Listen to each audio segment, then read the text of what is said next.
So, a very good afternoon to all of you, and welcome to the fifth workshop in this series of the Learning Festival brought to you by Crimson Education in collaboration with the JGI Group of Institutions, Jain International Residential School, and the Crimson Anisha Global Schools in Pune. Before we move on to our workshop as well as introduce our speaker, we just have a small announcement that Women's Day is coming up on 8th of March.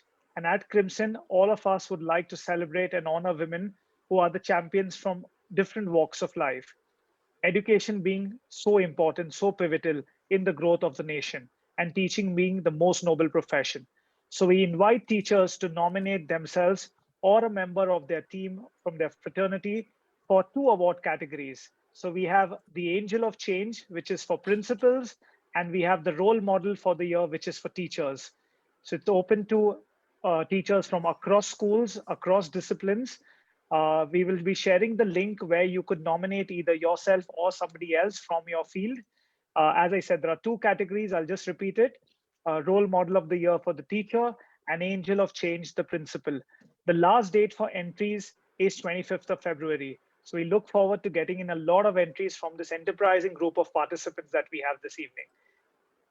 Moving on to our session today. So our session is really interesting, talking about differentiation and assessment, something which all of us, struggle with, especially in the pandemic. How do we reach out to kids with different learning needs? How do we assess students? Because it's not like normal physical classroom.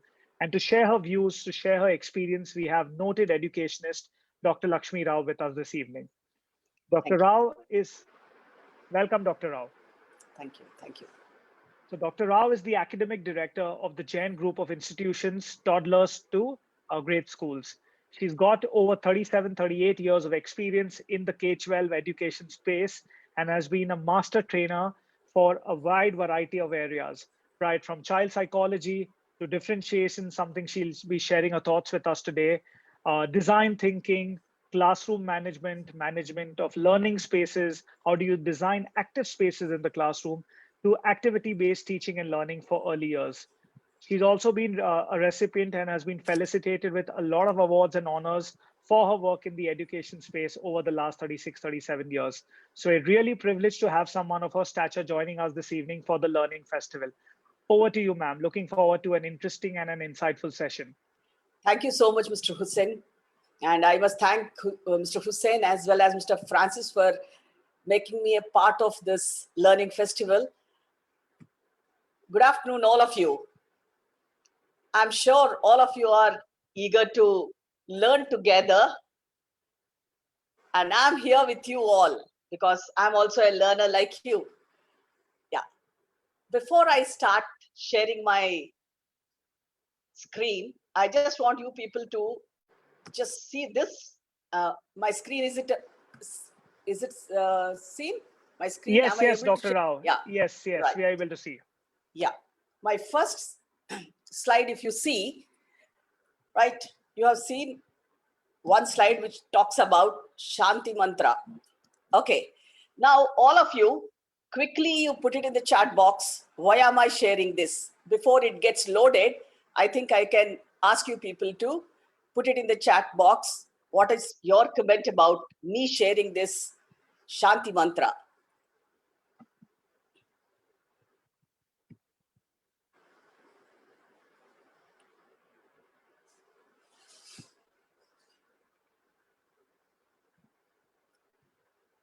It takes some time to get loaded, I think. Yeah, fine.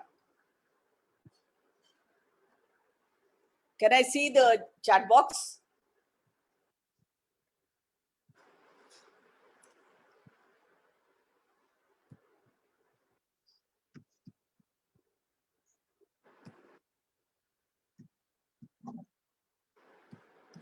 Okay, fine. Anyway, let's not wait for this to get open. This video is there. It's a small audio clipping, which just takes 45 seconds. Instead of waiting for it to play, I would like to, share it with you. Yes. Sahana vavatu sahano bhunaktu sahaviryam karavavahe tejasvinamadhitamastu mavidvishavahe. Om Shanti Shanti Shanti. So you must be thinking that Yeah, madam is asking us to be calm and peaceful. Okay, some of you are saying that, yeah, we just want the all of us to share the knowledge. Some of you are saying to focus and to be calm and for blessings. Okay, fine. Right. Let me just explain this shloka so that you will understand my intention of sharing this particular shloka with you. Sahana Vavatu. Let the teacher and the taught, we both together, be protected by the Lord, whoever may be the Lord. Yes. Sahano Bhunaktu. Let both the teacher and the taught, me and you, together be nourished towards the learning journey. And Sahano Bhunaktu is being nourished. Sahaviryam Karavavahe. Let us work together and get energy from each other in this learning process. Sahaviryam Karavavahe Tejasvi Namadhitamastu. Let us get enlightened and then get the learning, axe sharpen our mind. And then during this learning journey, let us sharpen our minds and get more and more knowledge together. Tejasvi Namadhitamastu Mavid Vishavahe. Mavid Vishavahe is without any animosity between the teacher and the taught. Right. So we should not have any kind of ill feelings among us. The first learning for today is we both are partners in the learning, right? Nobody is big, nobody is small. We are together. So when you bring in differentiation, the first learning that we need to keep in mind, and the first and thumb rule that we have to keep in mind is that we have all the learners as the co-learners and then co-partners in the learning journey. And nobody is here with an empty mind, or then nobody can be considered as, coming up with an empty vessel and then we keep pouring the information to them. So that is the reason why I said that Sahana Vavatu, Sahano Bhunaktu, Sahaviryam Karavavahe, Tejasvinamadhitamastu, Mavid Vishavahe, Om Shanti Shanti. Right?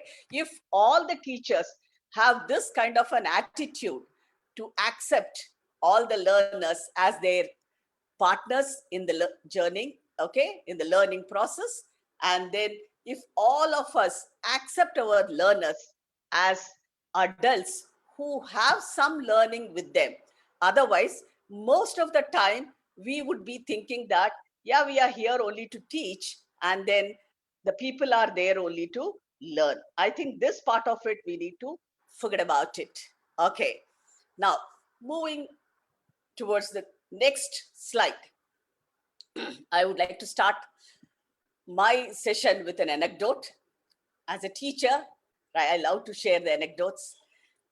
Now, of course, there are two, three anecdotes that I would like to share. But before that, I would like all of you people to just close your eyes, and for the next 10 seconds, just follow whatever I'm saying. All of you close your eyes. Just imagine a white sky in front of you. It's not blue sky, it's just pure white sky right in front of you. And you also have beautiful white sun right in front of you. Yeah, you've perceived it? Then when you have just moved a little, then you have seen beautiful tall trees which are also white in color. Beautiful white in color, pure white colored trees. And right in front of you, you have white colored soft lawn. And multi-storied buildings are around you, which are also totally white in color. And suddenly you have realized and listened to the hustle bustle. And when you have opened your eyes, you have seen so many people dressed in white, and they are also looking white. Now, everything is white. What are your reactions? Quickly, two or three of you can unmute yourself and then give me an answer. Everything is white. That's it. Peace. Yes? Peace. Okay. Yes. Peace. Okay. Right. Then any other inputs? What is your reaction? Everything is white. That's it. There is nothing. Madam, Town. Yes. Monotony. Town. Yes. purity, Purity. purity. Purity. Okay. Yes. Everything seems to be same. White. Everything seems to be same. Yes. Any one more There is no answer. differentiation. Perfect. Everything's to be same, ma'am, but Equality. Equality. Okay. Yeah. Fine. But no colors. Fullness. Yes. there is no difference. Okay. Perfect. Perfect. I No think now we colors. will Everything stop is the white. answers. All are equal. Ma'am, Okay. one. Okay. From the morning, we have some everything in our mind. Everything might be ready to learn anything fresh now. I feel it. Okay. That's fine. Yeah. I'll come back to these answers. But some of you said that. One more thing, madam, please. Yes. One more thing. Yes. Everyone should be positive. Okay, fine. Very good. Very good. Nobody is right. No one is wrong. Now you start putting green color on the trees and put green color again on the lawn and make that multi-storied buildings more colorful.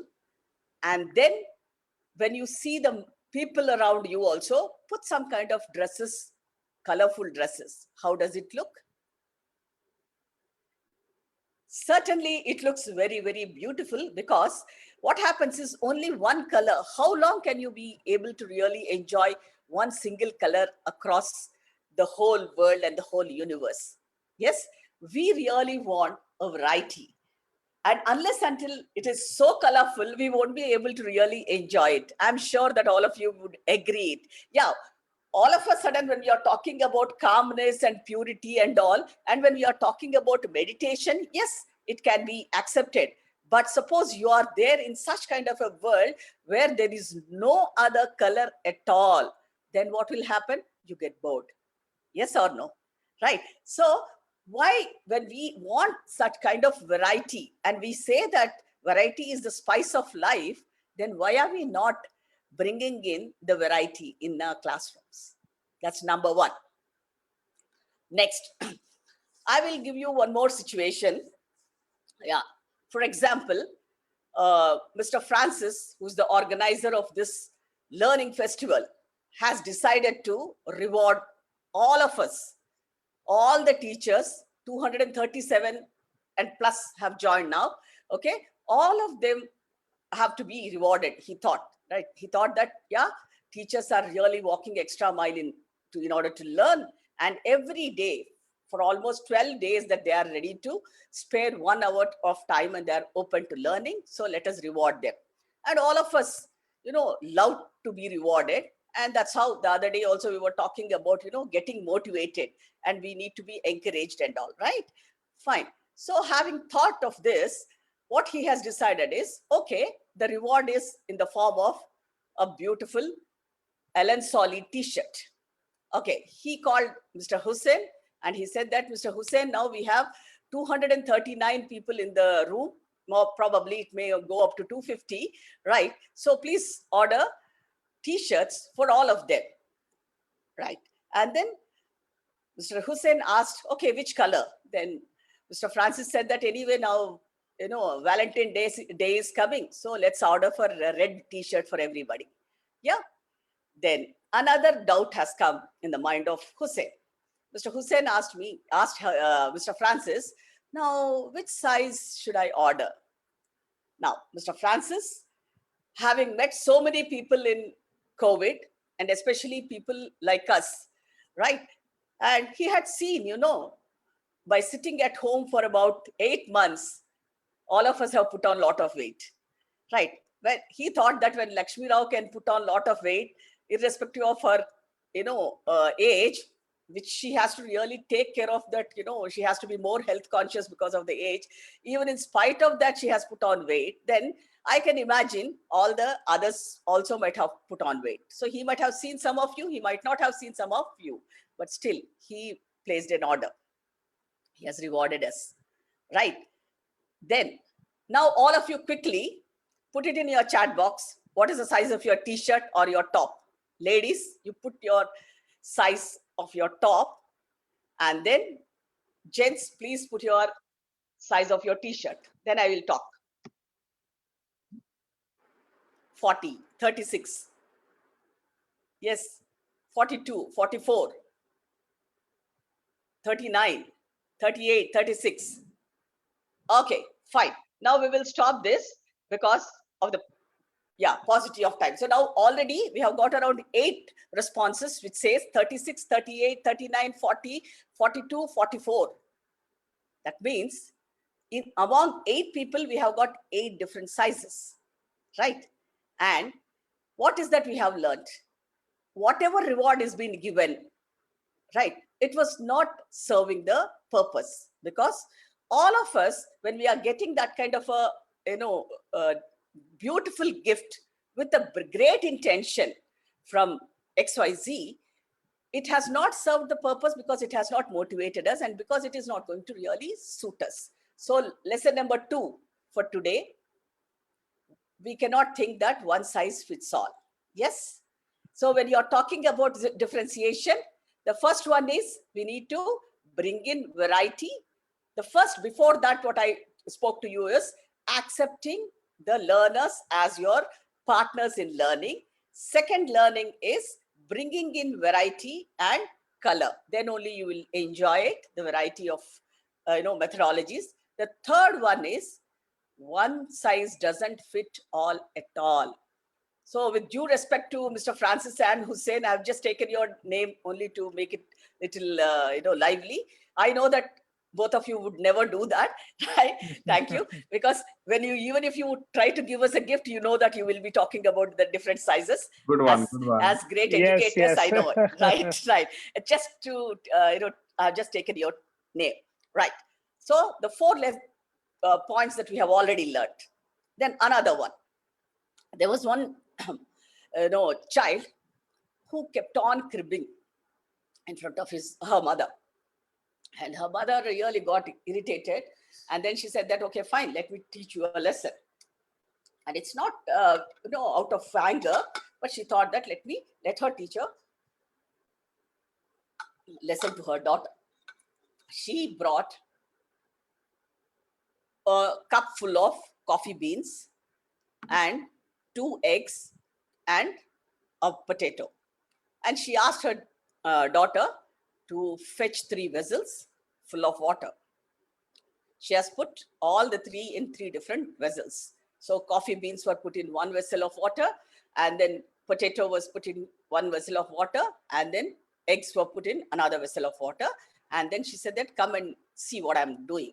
And she has switched on the stove, and with the same temperature, she allowed it to boil. So the same situation has been created for all the 3.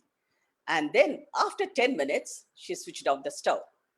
Then she told her daughter, she said, let it be cold first. And then she asked her daughter to take out the eggs from the water. And she said that, peel the skin, the shell. So she has peeled it. And then she said that you take out the potato, peel the potato. That also she has done it. And then she said that, go and see what has happened to the coffee beans. So she could not separate it immediately unless and until there is a strainer. Okay. Then she was not understanding it. But mother said, now, what did you understand when you saw the egg, which had a very hard shell outside before getting boiled, and then inside it was a liquid? It has changed its shape. Then what happened to the potato? Potato was very hard, and then it became very soft after getting boiled. So first, let us talk about these 2 things. Right. Now, in what way will you associate with our learning is each one of us will be responding or reacting to any kind of a situation or a similar situation in a different way based on our nature. That's one thing. In what way you will associate the coffee beans as a teacher what would you do? The coffee beans have changed the color of the water and changed the taste of the water. And though they are of no use later on, once you stain that coffee powder, it will be going to the dustbin. We won't reuse it at all. But it has impacted the water and it has created some taste for the water. So, first thing, 2 lessons that we have to learn from this particular story. Okay, learners will be learning according to their interests, learning styles, learning pace, and learning level, right? That's where egg and then potato have changed and reacted to the same situation in a different way, right? Then when it comes to the teacher has to create an impact on the child irrespective of the level of learning of the child, style of learning of the child or the pace of the child, whatever may be the pace of the child. We have to impact the child. And in the same situation, differentiation is nothing but modifying your own strategies and resources, the material, and adjusting your time according to the learning level, learning pace, and learning style of the learners. That's it. Okay. Having said this, I want you to see my next slide. Oh, wait. My next slide is, why it is not been shown? Yeah. Yes, we can see it, Dr. Rao. Yeah, fine. Now, I'm not able to share it. The slideshow is not being possible. Anyway, fine, no problem. You can just try and click that icon, at the bottom next to I'm the doing Zoom it. thing. Yeah, I'm doing, but I don't know. There's some problem. Let us. My advice to all the participants is not to write over the shared content. I had to stop that because I had to remove 2 participants out because they were trying to, Okay. write on the slide. That's why I had to just like do it abruptly. I request all the participants, if you do it, I'll be compelled to move you to the waiting room and not allow you on the session. So I've already done it for 3 people. I don't want to repeat it for others. Please let her carry on the presentation. Right. I'm sorry. Okay. Thank you, Mr. Francis. Okay. Now look at this. It's just 1 minute.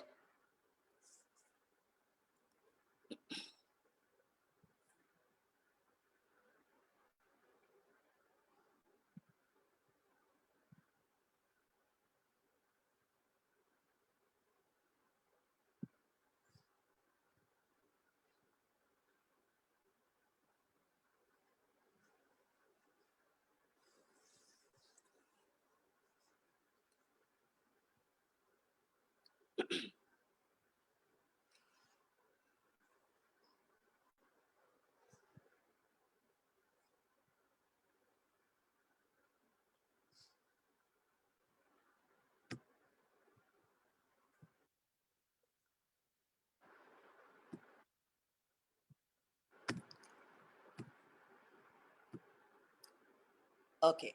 The next one. Let me just show you the next slide, because beyond this, I don't want to take much time on these slides. Okay. Now, let's understand the outcome of this session.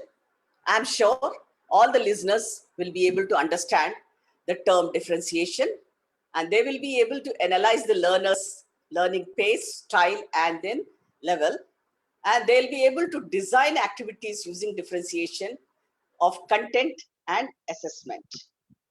Now, before I take you further, I just want you people to understand your teacher quotient. What is teacher's quotient? Your teacher's quotient, you need to understand and you need to know about it. Do I know who are my learners? These are the questions that all of you have to understand. These are the questions to, ponder on. Do I know who are my learners? Do I understand my learners? See the difference between these 2 questions.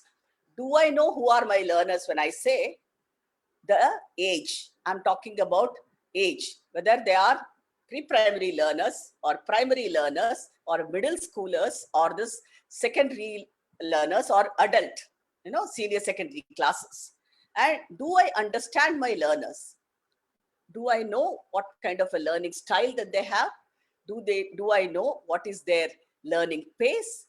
Then do I know what is their learning, interest and then learning level? So I just want to pause over here. And how many of you know your learning style? Quickly, can you, put it in the chat box? Just put it in the chat box.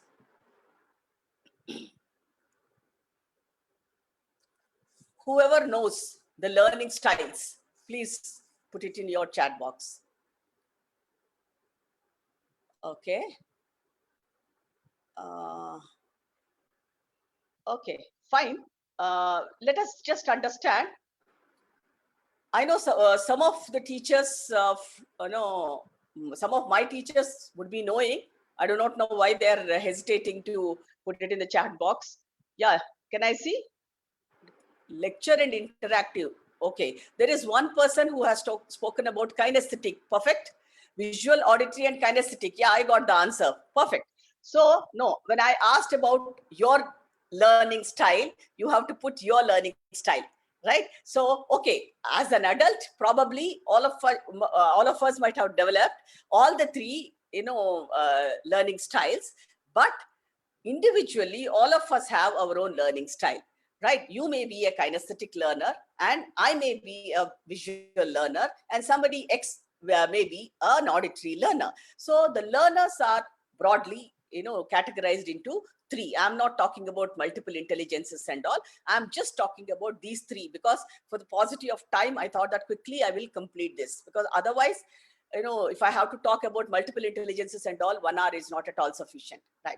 Now, in a class of 25, I'm using it because it's the most ideal number, especially in India, right? So thinking that you have an ideal situation where 25 students are there, do you know how many of them are kinesthetic learners, and how many of them are auditory learners, and how many of them are visual learners, right? That will really make you understand your teacher quotient, right? Now, next question is, do I know which skills need to be developed among my learners? So do you know about it exactly? First, you need to understand their style also, and then you also have to know what kind of a skill that you have to develop among them. Do I have resources, material, time, space to customize the activities for my learners? So all these questions have to be answered by you. If you are able to give answers to all these questions, then your teacher quotient would be very high. If you are not able to answer these questions, then you need to work hard. Now, the next question is, do I have the ability to design the activities, right? I may be very enthusiastic, but if I do not have the capability to design the activities, then I'll fail in my duties in reaching out the children. So I have to question myself whether I have the ability to design the activities or not. Do I need to assess them periodically or not? What should I do? Right? These are the questions that you have to ask yourselves. And then, how do I reach MLL? What is MLL? Can any one of you tell me what is MLL? What is MLL? Okay. Okay, fine. Okay, fine.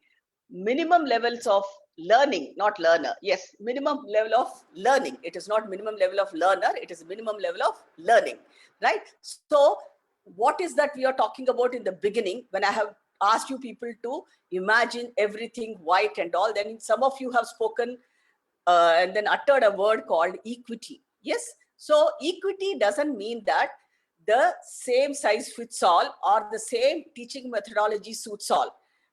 We need to see to it that every child achieves the minimum level of learning through variety of teaching methodologies.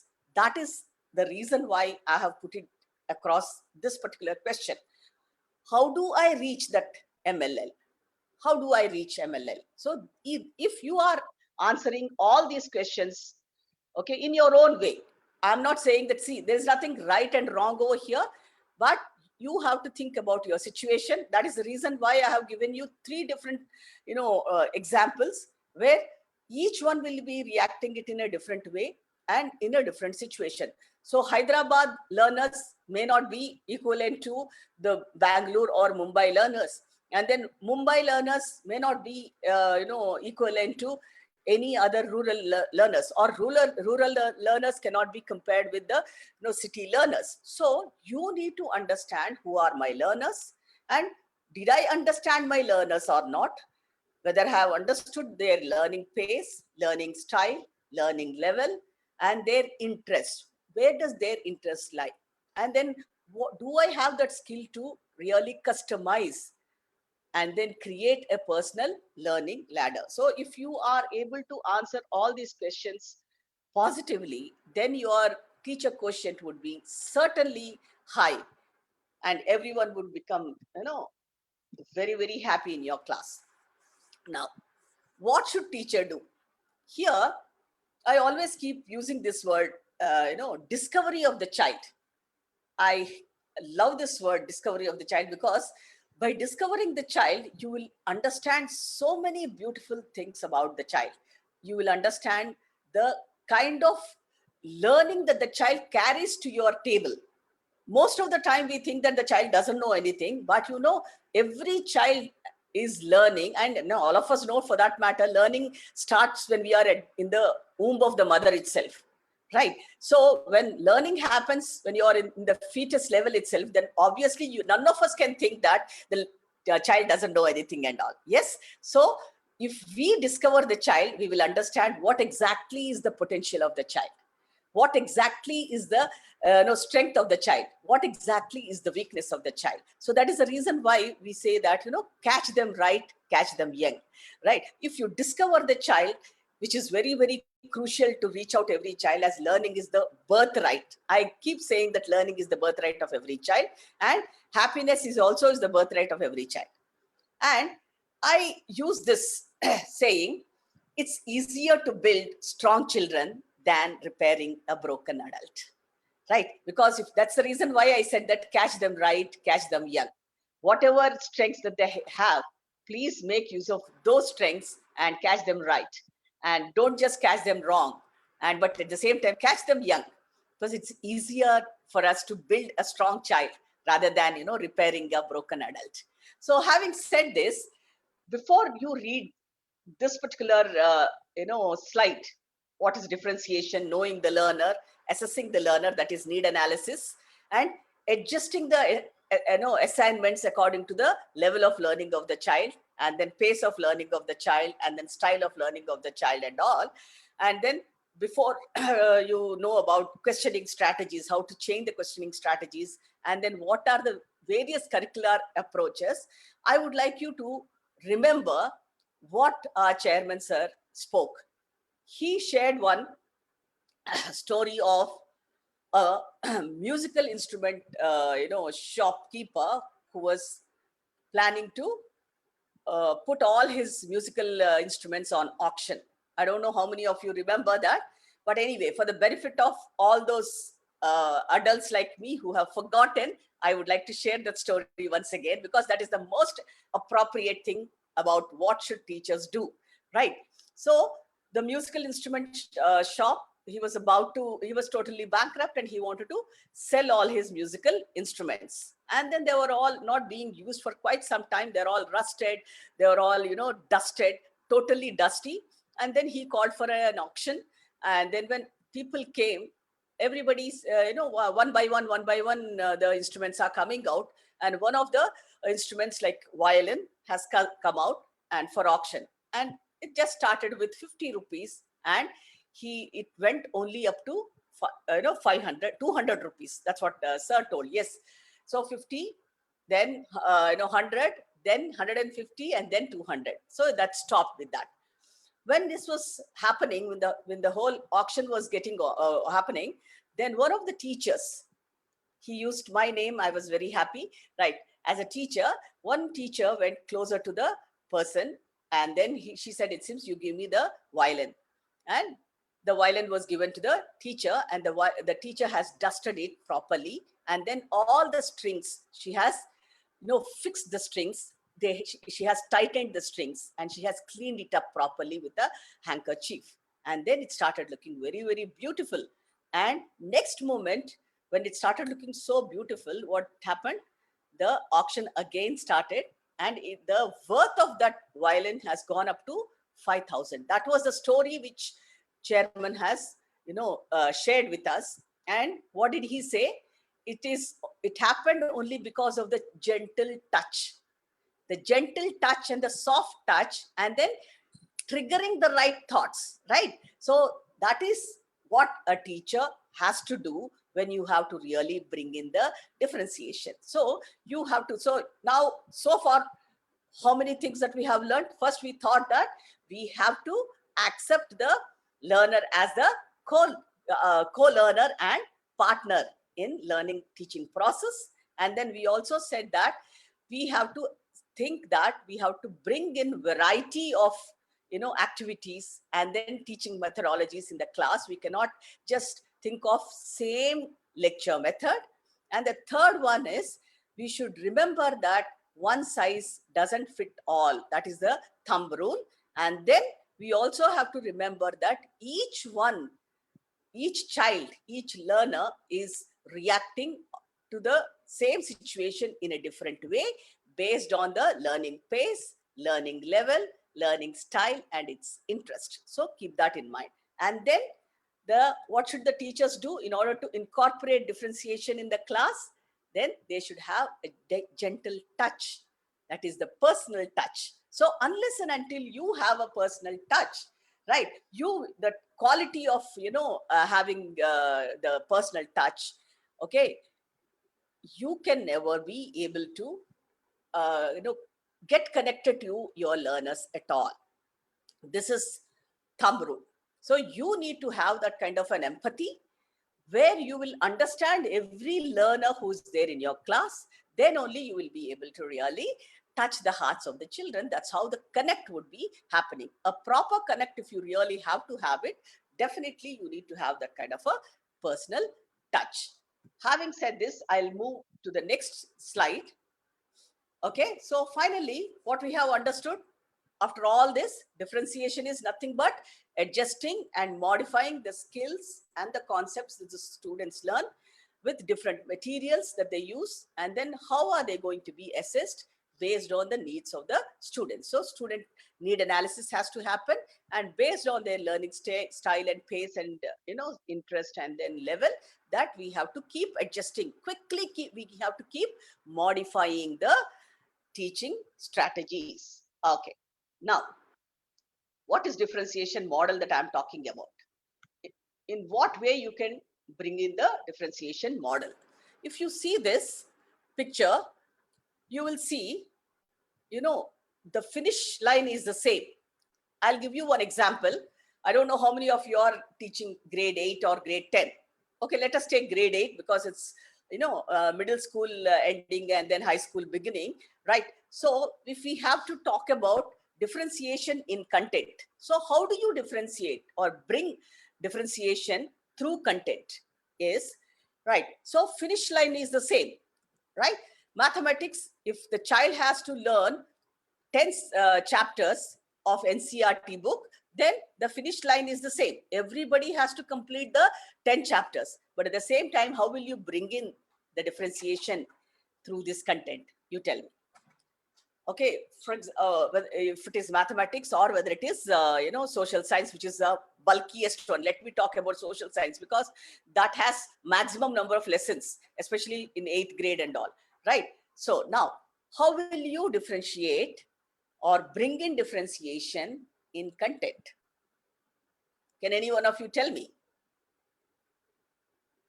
One of you can unmute yourself and then give me an answer.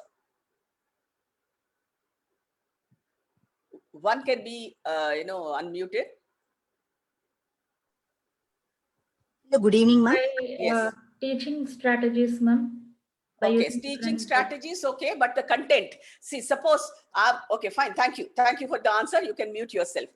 For example, I'm an 8th grader, Okay, my learning pace is little slower than others, and my concentration level is also little low when compared to other. But you have to bring in differentiation through content, and the finishing line is the same. Right, how will you do it is you simplify the content. Simplification of content. See, when I say my pace is very slow and then my concentration level is little low, right? Very less rather, right? And I won't be able to concentrate more. And when the content is bulky, when there is lot of things that I have to learn, too much of a content is there, I get rattled up, right? Then as a teacher, how do you bring in differentiation through content is you simplify the content. Number one. Right, how to simplify the content? Instead of making the child read the whole 10 pages or 12 pages of lesson, you can simplify it into 5 pages. You compress it to the 5 pages without losing the keywords, without losing the key concepts, and without foregoing the skills that the child has to learn, right? That is that is what a teacher has to do, walking extra mile. So you simplify the content and reduce the content. So when you simplify the content and reduce the content, what will happen is the motivation levels of the learner would be high. Then he would think that, oh, I need not have to learn 15 pages of lesson. If I learn 5 pages, whereas my friends are learning 15 pages, they are by hearting. Whereas if I learn 5 pages, that's more than sufficient. That's how you're motivating. And it is easier, segment it, right? Content segmentation, right? Use it in different chunks. Because suppose I say that my concentration, what is that, is quite less, more than 10 minutes I can't concentrate, or my memory retention is very, very low, and then I'm not able to remember the essay answer. Okay, then if the essay answer is supposed to be 2 pages, that's what, from this page to this page, this is the beginning and this is the ending, you people have to by heart. That's what we teachers still, right? What will you do in such cases when I cannot memorize properly? You have to simplify the language first, then put them in different chunks, right? So if 3 paragraphs are there, and first paragraph you give to the child one day, and give the child enough of time to understand it, and then reproduce, check. Okay, then you pause, ask the child to pause, and then let him check his memory retention. If the child is able to retain the 10% of the smaller chunk, then you can increase it by another 2-3 sentences. Like that, day by day, you have to increase the chunks of the content so that the child can learn and remember everything. So content differentiation is like this: simplify the language. If the child is unable to understand the terminology and then technical words and all, you can simplify the language and then make it into smaller chunks. Then the child will be able to understand, and it is easier. Now you try that. What have I done over here? There are 3 different categories. Okay, here I have put it. The child who is able to learn very well is also able to reach the finishing one. And the red one, okay, if you see this particular picture where it is colored red and the child is unable to reach out, then I have created a scaffold. I have created a scaffolding system. What is the scaffolding system that I have created? By simplifying the language, reducing the content, and then paying extra, what is it called, time, paying extra attention on that particular child, and then making the child understand the few tips that the child has to really keep in mind when learning these kind of things, right? So this is called scaffolding system. One more example I'll give you for the benefit of the teachers who are getting a little confused. Okay, first time when you listen to scaffolding and all, definitely, since we are not engineers, so we will get confused with this, right? Let me tell you. Suppose I'm a grade 1 child, okay, and there is one kind of a analysis and the parameters and the rubrics that we have created as a school, that every child who enters my school has to learn, okay, or has to be able to rather read, okay, read and identify one simple paragraph, and he or she should be able to comprehend, and he should have at least 500 to 1000 vocabulary. Well, that is the parameter that you have kept. Now, I have joined your school, and by the time I joined your school, I have already learned, 800 words. My vocabulary is 800, whereas your parameter is 1000. Okay, so 800 I have learned, and then what will happen to the other two? So you will be creating a scaffolding, personalized learning ladder by giving me additional work, and then you will see to it that I will first bridge this particular gap of 200, 200 words, and through some kind of games according to the learning pace of the child and according to my learning style. Suppose I'm a kinesthetic learner, you create a physical activity, and then you will ask me to, pick up the words from this corner to another corner, and that's how you will be adding the vocabulary to me. See, how will you create a, additional vocabulary even in the kinesthetic ways? You can just ask the children to go around your school and ask them to find out various objects that are found, and these are all words only, right? These are all new words that the child is learning. So when the child comes up with those words, you have to teach the child the spelling and the meaning of it. That is how the scaffolding system is created, right? And if the child is able to learn beyond that, then you need to give them the enrichment programs. Just because the child knows everything, you cannot neglect. Most of the time what we do is we all of us focus on the child who is not not learning properly, and all our focus is on that particular child, and we empower the child who is really doing very well, right? And what is the psychological consequence of that is the child who learned very well is not his mistake to learn very well, or not, it is not his mistake to be very intelligent, and he also deserves some kind of a learning, and you cannot just make him waste his day, right? Whole day. Every minute that the child spends in the school has to be utilized properly, right? But most of the time, what will the teachers do? They, in the name of empowering the child, the child is put as a parent share activity, and then he will be grouped with a child who is not able to learn properly. And what is the psychological consequences of that? The child becomes two ways, he becomes too domineering. He thinks that, yes, I'm going there to teach somebody, that somebody is not as good as me. So then he becomes too domineering, and over a period of time, he turns out to be a bully, because this is the psychologically it is proved. Okay. And then in another way, he loses interest. He loses interest because he thinks that anyway, even I go only to teach somebody, I'm not learning anything new. Why should I go? So that's how he loses interest. So both are very, very dangerous. That is the reason why when you are creating a personalized learning ladder and scaffolding, you need to take care of everyone. That is the reason why I was talking about minimum level of learning. So everyone, whether you are dealing with a most intelligent child, or whether you are dealing with a child who is not able to learn properly, also you have to create, and it is your responsibility as a teacher to create a minimum level of learning, and you have to create that kind of an experience, learning experience to every child, that while going back home, the child has something, some beautiful learning experience in his mind and his heart, and he carries it. Okay. Now regarding assessment, I will talk a little later.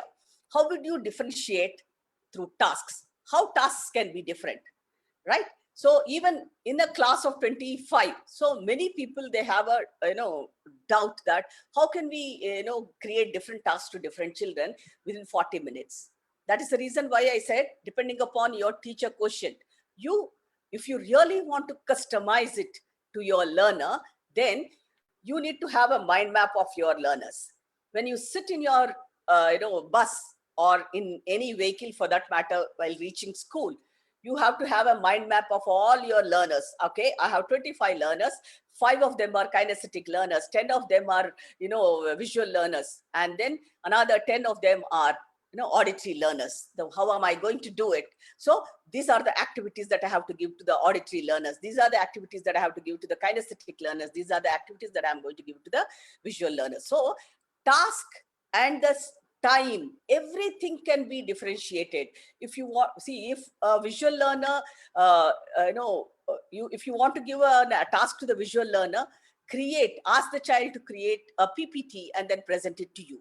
You give a task through PPT or through visual inputs. You give visual inputs and ask from the child to present it through visual inputs only. And then through auditory learners, all of us are very good at handling auditory learners anyway, and kinesthetic learners. So conduct the physical activities where the child will be moving physically and then learning a lot of things. That those children are they have to be challenged. They can go around, they can conduct survey, they can conduct interviews, they can bring in those kind of data, and then they can learn a lot. Okay, so tasks also can be differentiated. So don't be under the impression activities cannot be differentiated, tasks cannot be differentiated. Tasks can be differentiated. For a visual learner, PPTs can be given. For a for an auditory learner, a symposium can be created. For a kinesthetic learner, you can send him to a field trip and ask him to get the data from there by interviewing. There are various things that you can do on the same topic. And grouping also. Now we are also talking about parent share activity, and then I was talking to you about empowering the child, and then the most learned one to an ordinary child who is not able to learn that well. Either you can have 3 different groups where you have the very fast learner and an average learner, average paced learner. I never call anybody as average learner, average paced learner, and a slow paced learner. So these 3, if they are put together, peer learning would be happening. So grouping is also, even in grouping, you can have the differentiation. And resources can be different. Yes, in what way resources can be different? You tell me. If anybody knows what kind of changes and differentiation can be done through differentiation, you tell me. Yeah. Yes. What kind of resources can be used here?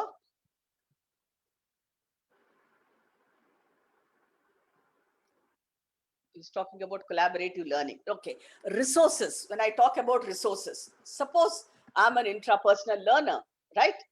I can be given a research work. Okay, that my research. Okay, art, yes, art, technology, yes, field trips. Okay, and then the material, whatever material that you use, that also can be different. There are various things that you can do. Various resources can be used. Okay, and then you can also bring in differentiation in pace. So pace, as I already told you, if if a child is slow, then I have given you in what way the content can be differentiated by keeping the pace in view. And the first thing that the most important thing that we need to talk about is even the outcomes, which most of us fail to understand. How outcomes can be different, you tell me. And you may ask me that, ma'am, when all the 10th standard children have to write the same board examination, and then 8th standard students, you are saying that the finishing line should be the same, then how can you bring in differentiation in outcomes? Okay, this is the question that most of my teachers also asked me. Let me just give the answer for this. Outcome can be different by setting assessment for learning. When you say assessment for learning, what will happen is, yes, what will be the outcome for this particular child? So suppose I'm your student, and my capacity to learn the whole lesson is very, very meek. Okay, so I can learn only, my memory retention is also quite low, and only 50%, let me say this. Okay, only 50% of memory retention that I have. then if I'm tested or if I'm assessed on the complete lesson, then definitely my score will be very low. And once my score is low, then obviously my confidence levels also will come down. So you can keep, as a teacher, you can keep an outcome. My outcome should be reaching out that 50% of the chunk that you have given. You have given me a chunk to learn, and you test me only on that particular chunk, so that I will regain my confidence. And once the confidence level is high, obviously you will be able to increase the learning outcome. See, for example, that is what NEP is also talking about, competencies. Okay, competency based learning. Suppose my level is lower order thinking, beyond acquiring the knowledge and understanding, I am not able to develop the skill. Okay, so now when my level is knowledge and then memory retention, then I should be tested on recall.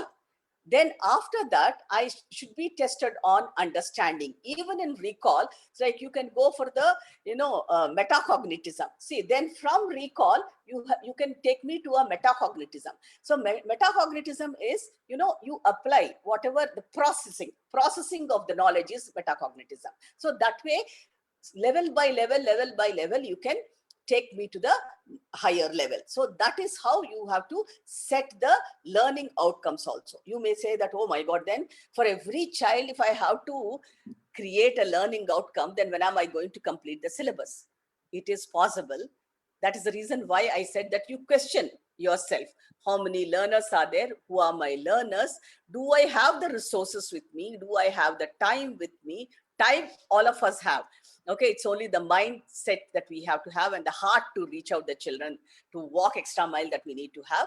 And then the space, do I have the space to conduct these kind of activities? Then if you are consciously making the attempt to reach out the children through various outcomes, for every child a new outcome if you are creating, then the child, it will be easier for the child to reach out that outcome. Once she reaches the learning outcomes, then you increase the level of learning. Obviously the child will be able to do. And then this is called, this particular method and then model is called scaffolding system.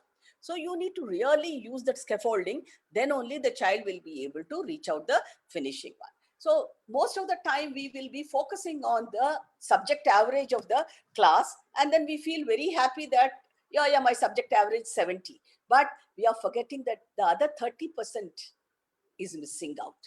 So, and they too have the right to learn. And we cannot just, ignore those people at all. So we need to keep that in mind and then create the different learning outcomes and still go ahead with the teaching. So assessment, when I talk about outcomes, in what way you can bring in a different outcome is, suppose I came from Korea. I'll give you this case study, okay, a little later. Suppose I came from Korea in grade 8 and I have sought admission in your school, right? It's an international school, but at the same time CBSE model is being followed, and now there is no foreign language at all. And even if you are offering French, I have never learned French at all. Okay, now I have to invariably learn some other language. Of course, CBSE is giving the concession and exemptions and all for those people, but at the same time, I have not learned English. My English is very, very poor. Then what am I supposed to do? Okay, I have to learn from the beginning, because the medium of instruction is English, right? In such scenario, how will you assess a child? You assess a child on the basics. So that means the child, suppose the child is taught in first week, the child is taught only the alphabet. You assess the child on alphabet only, even if the child is in grade 9, even if the child has sought admission in grade 8, because you have taken admission, you have given admission to the child, and it is your responsibility to see to it that the child learns something. and gets the kind of, confidence also. So that is the learning outcome. When you are talking about assessment, various assessment models are there, right? And here I don't mind sharing my experience as, as a principal. When I was the principal of Jain Heritage Kondapur, first year we had 25 Korean children. And there was a child who was not at all willing to write. He was very good at mathematics, but he was so good at computer science and all. And on system, he's so good, but he never wanted to write anything at all. So, and we gave him admission in grade 6, I think. And one day my first periodical tests were happening. Formative assessments were happening, and my teachers came running to me and saying that, ma'am, this John, he doesn't want to write examination. It seems he's really, becoming too adamant, and he is saying that, no, I don't want to write the exam. What should I do? Then I called the child. I said, what is that you want to do? And he said, I hate to write. And I said that, can you, would you like to use the system and then write the answers? He said, his eyebrows, rose up. Then he said, yes, ma'am, I would like to answer. I just asked him, do you know the answers? He said, I know all the answers, but I don't want to write. Then I told my teacher, you send the question paper to his mail ID, let him open the mail in this, computer room, and let him answer the questions. See, learning has to happen, whether it is through computer or through any other, mode also. Learning has to take place. So when we bring in variety in assessment, and when we try to customize the assessments to the requirements of the children, why will not there be a learning, you tell me? That is called differentiation. So, the child has performed so well, and he got much better marks than anyone else, right? So assessment that's how you can change the task. You can have different sets, and we used to have worksheets, customized worksheets, and then we can have customized question papers. If 25 children are there, at least 5 sets of question papers can be accepted, to be frank. And since we have less time, let me just quickly move to the next one. Why should a teacher discover every child of a class? These are the questions that you need to ponder, and then you have to answer for yourself. I will not spend much time on this.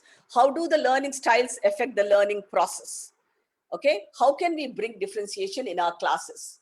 Right, now I hope that you people have understood what is differentiation, and then I hope you have understood the learning styles are different from one child to another, and then you also have understood the individual differences. Now, moving ahead, all of us know this. Let me just show you this slide for a longer time. And here on left corner, you will be finding the methods that we use in the class, all of us as teachers. Explanation method we know, and we know lecture method, we know physical activities, we also show charts, pictures, and flashcards. We also show we also do the role plays, we also take them on field trips, and we also conduct puzzles, quizzes, projects and all, right? Because now 21st century, it has become important. But what is happening is, most of us, we stop up to on fourth column, we stop. We give explanation, and then we forget that which part of the brain is getting activated. Only Wernicke area is getting activated. That means only understanding and listening part of it is getting activated. So when you are conducting the lecture, only Broca's one area, if you see over here, Broca, then it produces language. So you're focusing on the language. And then if you are so good, and if you are a kinesthetic learner and a kinesthetic teacher, you're conducting physical activities, and then the cortex is getting activated. And suppose you are a visual learner, and then you are showing the charts and the pictures and the flashcards, then which part is activated? Visual cortex is activated. Now, just think of it. If you are able to club all these things together in a 40 minutes class, the whole brain will be activated. So emotions, the limbic system, pleasure, excursions and all, field trips, okay, nuclear accumbens, and then puzzles, problem solving and projects and all. Where is it? prefrontal cortex. So if you want to activate all the regions of the brain, invariably in a class of 40 minutes, you have to have lecture, you have to have explanation, you have to have physical activities, you have to have flashcards or the pictures or anything, PPTs, or you need to have a role play where emotions are touched, and you need to create, okay, you have to take them on field trips. Virtual field trips are done now on online also. And then you also have to bring in the puzzles, quizzes, and projects. So all these things should be incorporated in your lesson, one lesson. I'm not talking about no different lessons, okay? In one lesson, if you have everything together, then all the regions of the brain will be activated. And if all the regions of the brain is activated, I'm sure that learning that takes place will never be forgotten at all.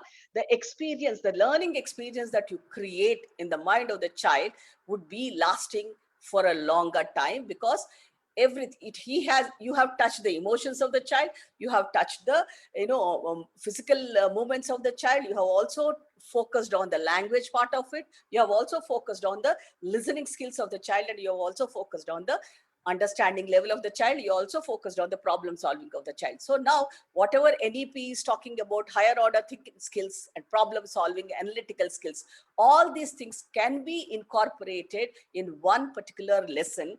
And that's when you have to really work hard on creating a beautiful lesson plan, so that 40 minutes time that you spent in a class would leave an impact, like the coffee beans that has left impact on the water and change the color as well as the taste. You will be leaving an impact on the brains of the children, and then they will never forget your class at all, whatever may be the boring subject that they think that you are taking. Because most of the time it happens, some of that children, they don't like languages, some of the children, they don't like mathematics like me, and some of the children, they don't like science, and some of the children, they don't like social science and all. But it all depends upon how creative you will become, and what kind of variety and of activities that you bring in, and what kind of a Pandora box that you will open in the class, that makes the learning experience of your child very, very memorable one, and forever. And forever they will be remembering you and your lesson and the topic. The concepts will be obviously clear. With this, let us understand what kind of learners that we have in class. We have the left brainers, we have the right brainers. So, and then we have the visual learners, we have the auditory learners, we have the kinesthetic learners. So kinesthetic learners are the right brainers, and then visual learners, of course, are also a part of right and left brainer, but the auditory learners are called the left brainers. So left brainers always want facts and figures, whereas the right brainer wants hands-on experience. Please remember this. All these are our learners only. A left brainer is an analyst, whereas a right brainer is a visionary. A left brainer needs structure and clarity of instructions and learns step-by-step approach, whereas the right brainer doesn't want any structure at all. So keeping all these things in mind, you can design your assessment, bring in a variety of activities in the class, and then create a different outcome for different learners. And obviously assessment for learning will happen rather than assessment of learning. Yes, assessment of learning has to happen, and then that is the quantitative measurement of the learning at the end of the year. That's how we evaluate the child, and that's how the board examinations also will make a quantitative report of the learning of the child. But at the same time, I always feel that when the child is with us up to grade 8, and the CBSE or any board for that matter has given enough of autonomy to all the teachers and all the schools, why don't we bring in this kind of innovations, and then why can't we bring in revolution in assessing the child, and in bringing in the differentiation, so that every child will learn. So once you create that kind of a learning ladder to the child, and once the learning is learning experience is created, a rich learning experience is created, by the time the child comes to 8th grade, the child is totally focused on the examination. So I think that's what we need to do. Keep this in mind when you are handling your children. In a differentiated classroom assessment, rather than assessment taking place at the end of learning, students are assessed on an ongoing basis, so that teaching and indeed the other methods of differentiation can be continuously adjusted according to the learner's needs. This is what I was talking about. Every time you have to keep adjusting. Okay, suppose in one assessment, the child, how to analyze the assessment. If you have to really understand how to analyze the assessment, then you will be able to modify your assessment model also, right? Suppose I have a student, I have a class of 25, and then my subject average is 70 to 75, which is very, very, considerably good one. And then, but still, how do I analyze? I have to see that which questions are answered by all 10% of the children very well. How many questions are not being answered by, so many children, and what is the percentage of the children who have not answered the difficult level of questions? So this is how I need to analyze.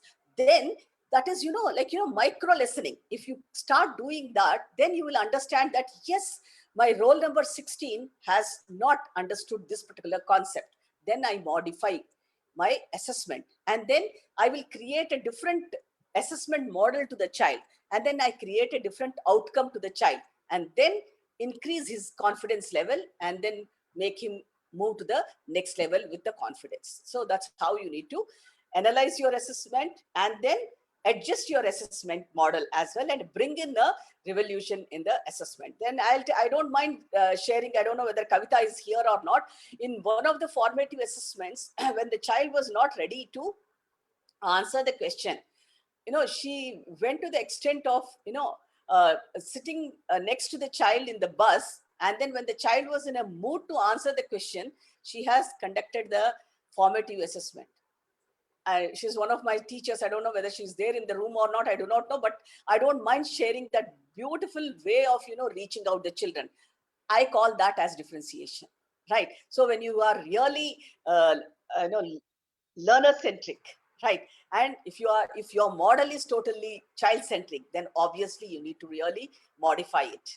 Then only you'll be able to reach, right? And then I think we are running short of time, so I'm not going to talk about 6 hats, but 6 hats theory is also a beautiful one for differentiation. It's one of the tools for differentiation. So each child can be given different hats, and then they can be explained what they are supposed to do, and obviously the child will be able to learn. Somebody has raised the thing. Yeah, last slide that I'm going to share now, because it's already 5:10. So do's, create a scaffolding to achieve personalized learning ladder, and then achieve MLL, minimum level of learning, and hacking approach. Hacking approach is nothing but sitting along with the child, and you hack the mind of the child and see, and what is the child feeling. You have to understand, you hack the mind of the child, and then try to behave like the child, and then move to that child's level, and then understand why the child is behaving in that way.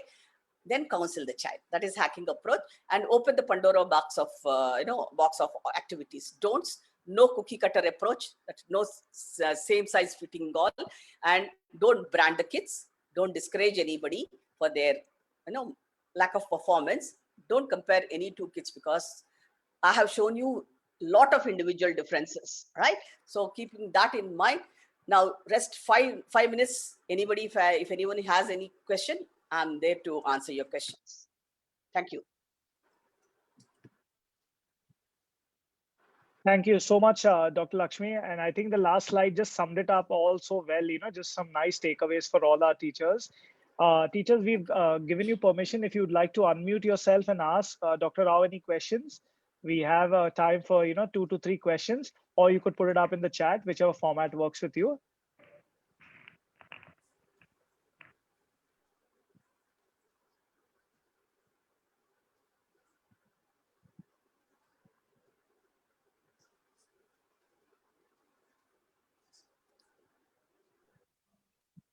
Good evening, ma'am.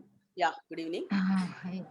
Explain everything in a very clear and excellent manner, ma'am. Thank you so much. Thank you. You have any question? Do you have any question? Yeah. A question is, so many questions arise in our mind while you are, nowadays the virtual meetings are going on. But sometimes we think that practically practically we get the things to get the solution we ourselves, ma'am. Because you didn't are get you. guide your guidance, under your guidance you can get so many knowledge, so many ideas, experience also. Yes, ma'am.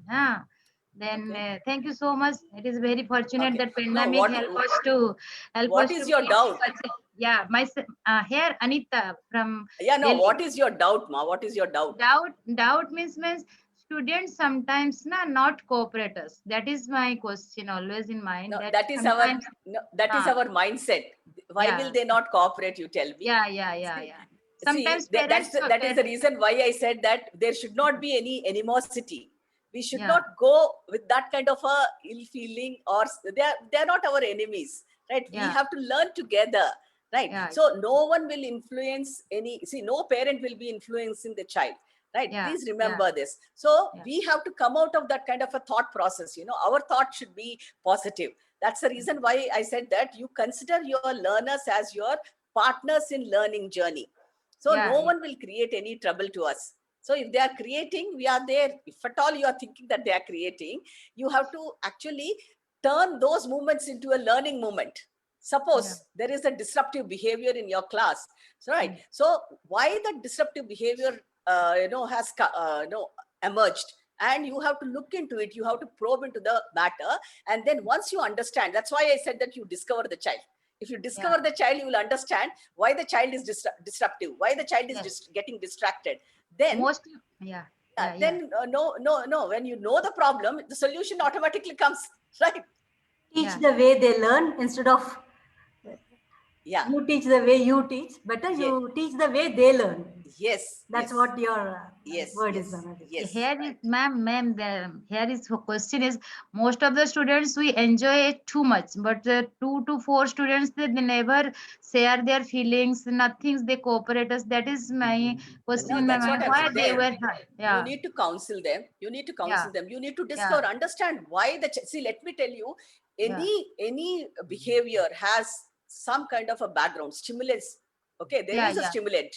So yeah, something went wrong maybe in the past, right? Or in the previous class or previous school, right? yeah, That has no triggered his behavior in this way, or that's the reason why the child is getting crouched in his own shell, right? yeah, So anecdotal records, if you maintain, it will yeah, make yeah. your work very easy, because anecdotal records, usually what they do is, this year Yes, we ma'am. will create an anecdotal record, we will give and we'll forget. No, anecdotal records are not meant for that. It has to Yeah. get carried. See, if a child is joining your school in nursery, you create the anecdotal record of the child in nursery, then let it go to the LKG teacher.